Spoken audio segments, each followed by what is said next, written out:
Oh, hello. Do you get distracted when you're working from home and you're just really struggling to get back on task, and then you get frustrated and then suddenly you start losing respect for yourself? Well, today I'm going to go through some top tips on how you can get more focused and productive when you're working at home. Welcome back to the Self-Esteem and Confidence Mindset channel with me, Johnny Pardo, helping you to boost your self-esteem and confidence. If you want a range of videos on self-esteem and confidence, then you can subscribe to my channel or hit the bell to be notified every time I release a new video every Tuesday and Thursday. So this was me. I was really struggling, particularly at the start of lockdown and the first half of 2020, to remain focused on tasks. I mean, like you might be, I was focused, or trying to be focused, in the same room for most of the day. I was in the same office and I just was in the same environment all the time. I then had my business in the evening, might have some coaching clients, I might be doing some writing, I was releasing my new book, and then I had so many distractions around the place as well, and it was really difficult to remain focused. And as a result, I was getting really frustrated, and then started to lose a little bit of respect for myself. So what I decided to do was start researching all the personal development I knew, and then picking out bits of productivity, looking at little hacks, and really starting to incorporate that and implement it as usual. And that's what I want to share with you in today's video. I want to share these top tips I've picked up which have allowed me to be more productive in my day job and then go on to my business in the evening. Tip number 1, plan the day the night before. I don't know why I said that so slowly. But anyway, what I mean by this is when we wake up and we start getting into autopilot mode, walking over to the laptop, I'm walking like I'm half asleep, walking over to the laptop, start typing it on, getting the coffee, maybe spilling it over you if you're walking like this because you can't see it. I'm going to open my eyes now. And then just get into the day and then think, oh, what am I going to do today, blah blah. Well, you're trying to blag the day. Now there's nothing wrong now and then with having a spontaneous treat day, getting out, going for some fresh air, lockdown permitting, and just doing something, whatever you fancy. But if we keep doing that day in, day out, we're not going to establish new behaviours which we need in order to create that structure within your day. So planning the day the night before allows you to already understand what you need the next day. What are your first tasks going to be, and what have you got, and what can you lay out in front of you? And what I'd suggest is you can't do everything every day, and I have to pull myself and catch myself out for this quite a lot sometimes, for actually trying to incorporate too much in a day because I get very ambitious.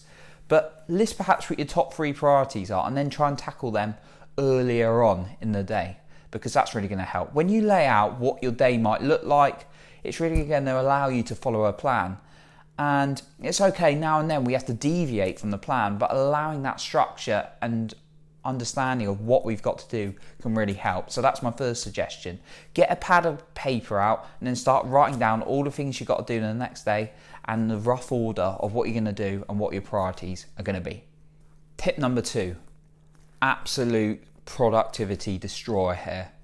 I've just made that term up, I think. Johnny Pardo's new term of the day.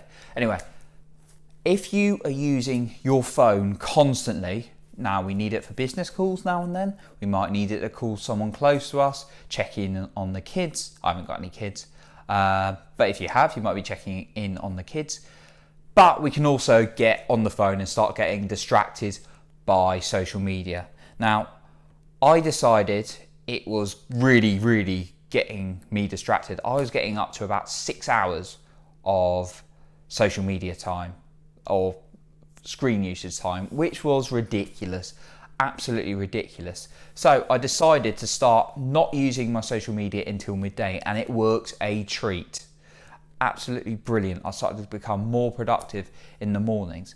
And then I just started to notice that in the afternoon, I was just losing focus and just not getting on with as much as possible. So I decided to start putting social media blocks on in the afternoon as well. And then I started getting more done.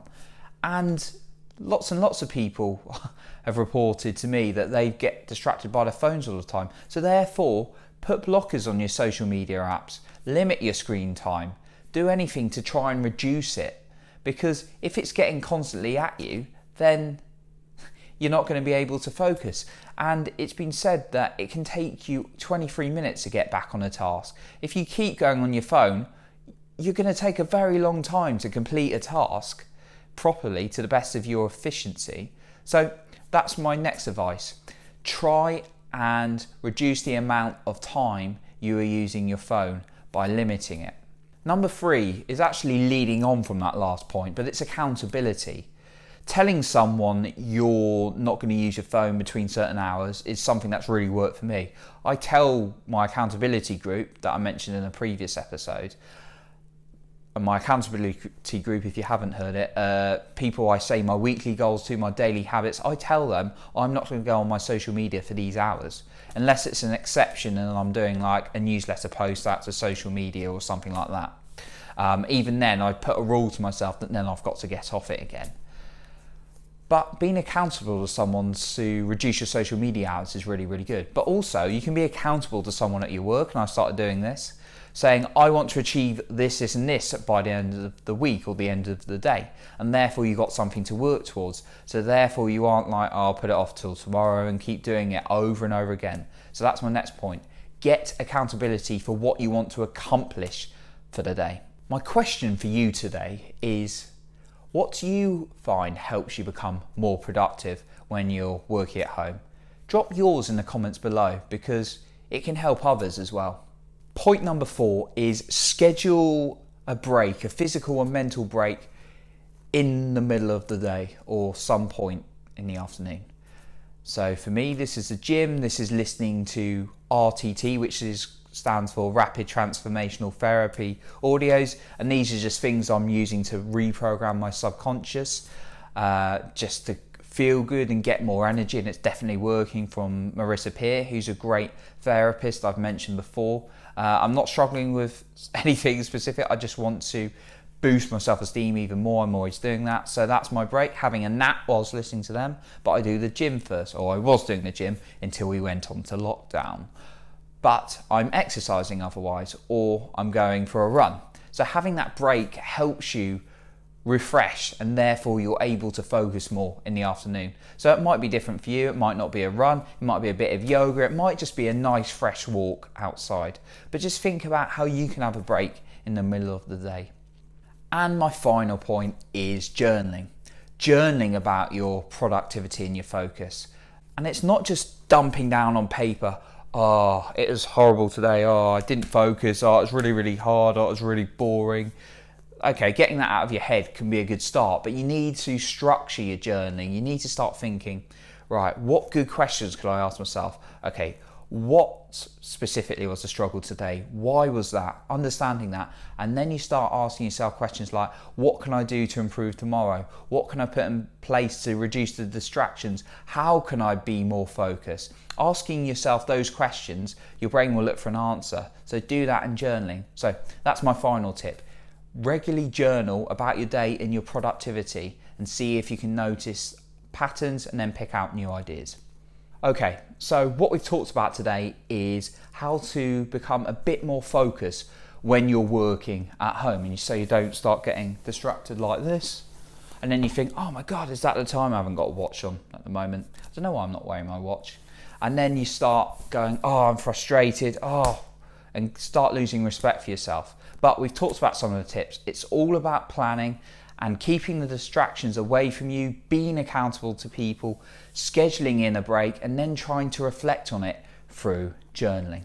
Speaking of accountability and good planning, if you feel like you want to take your goal planning or understand your habits, get a bit more clarity on life, and really boost your confidence while you're at it, then you can drop me a message. coaching@johnnypardo.com, and we can talk about whether one-to-one would be a good fit for you. Thank you very much for watching today. If you enjoyed today's video, be sure to give it a like, and if you want to watch even more videos like this, then you can subscribe to my channel as well. Remember, never skip Self-Esteem Day. I appreciate you, and I will catch you in my next video.